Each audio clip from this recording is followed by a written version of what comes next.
Olá, amigos. Conforme prometi no último vídeo, hoje eu vou narrar sobre a aparição da minha avó quando eu era criança, e também esta será a última parte da introdução do livro, depois passaremos ao livro propriamente dito. Tá? Vamos lá então. Passado um ano da morte da minha avó, estava eu tarde da noite deitado entre meus pais, enquanto meu irmão mais novo encontrava-se em berço ao lado da cama do casal. Ali estava eu, não por qualquer medo, mas simplesmente porque gostava e meus pais permitiam. Uma luz colocada no corredor iluminava parte do cômodo, porque assim procediam meus pais quando havia recém-nascido. Todos dormiam a sono solto, menos eu, talvez por haver dormido muito durante o dia. Em dado momento, surgiu à porta do quarto minha avó, sorridente. Ali permaneceu por alguns instantes e acabou por se dirigir até a cabeceira da cama onde eu me encontrava. Parecia que flutuava rente ao chão. Até esse momento, não tive um mínimo de medo, pois tudo me parecia absolutamente normal. Entretanto, quando ela estendeu a mão, assim, sobre minha cabeça, para, talvez, querendo me dar a bênção, como era costume dela, ela estendeu a mão em minha direção, como que querendo dar-me a bênção. Exatamente. Aí eu assustei. Berrei tanto que devo ter acordado toda a vizinhança. Ante minha gritaria, minha avó rapidamente flutuou de volta para a porta, foi para a esquerda do corredor, depois para a direita, retornou para a porta, talvez preocupada com o meu susto, e ali desapareceu. Tudo isso em questão de segundos. Interessante é que o desaparecimento não foi instantâneo. Ela foi se desfazendo aos poucos, enquanto eram formadas listras horizontais. Os que possuem ou possuíam aparelhos de televisão mais antigos, aquele com tubo, podem ter uma ideia bem próxima do que aconteceu enquanto ela desaparecia. Ao serem desligados tais aparelhos, formavam listras muito parecidas às que me referi, até que se apagasse por completo a tela. A visão do desaparecimento foi muito parecida com essa imagem. A correria que se seguiu a isso foi grande. Muito chá, muita conversa e muitas historinhas até que eu conseguisse, a muito custo, dormir. Não havia dormido ainda. Muitos duvidam que isso tenha realmente acontecido. Dizem que se tratou de um sonho, um pesadelo ou algo parecido. Aos céticos, um esclarecimento de suma importância que comprovou, pelo menos para os meus pais, a realidade do acontecido. Ocorre que minha avó havia confeccionado ela própria a sua mortalha. Eu jamais havia visto tal peça. Não havia visto. Seja no corpo de minha avó, seja em qualquer outro local. Também não vi o seu corpo após o falecimento, conforme ressaltei acima.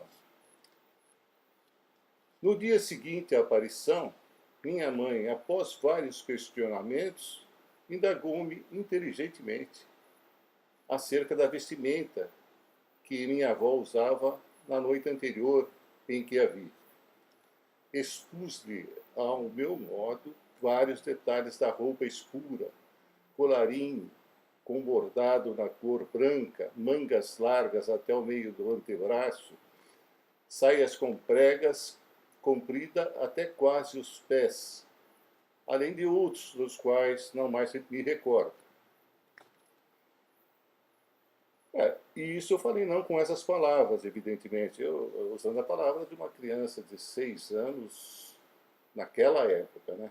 Na década de 50.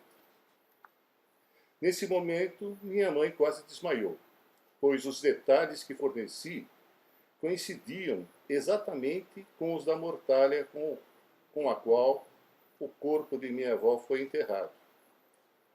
Até hoje, minha mãe, que graças a Deus ainda é viva, conta o fato com a certeza absoluta de que ele efetivamente aconteceu.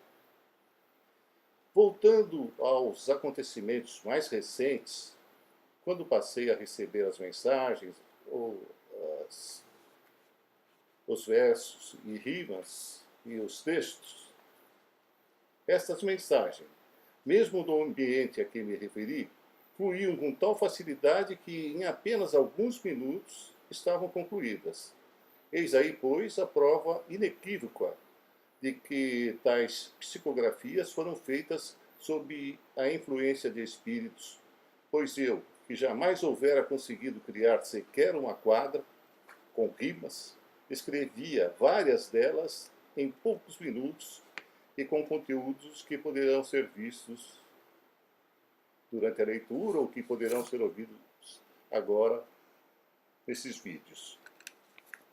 Insta salientar também que, à primeira vista, a identidade entre algumas mensagens e os textos das obras básicas citados ou transcritos na obra levarão ao leitor a falsa impressão de que foram extraídos diretamente daquelas lições, ou seja, de que foram feitas concomitantemente ao estudo delas. Não.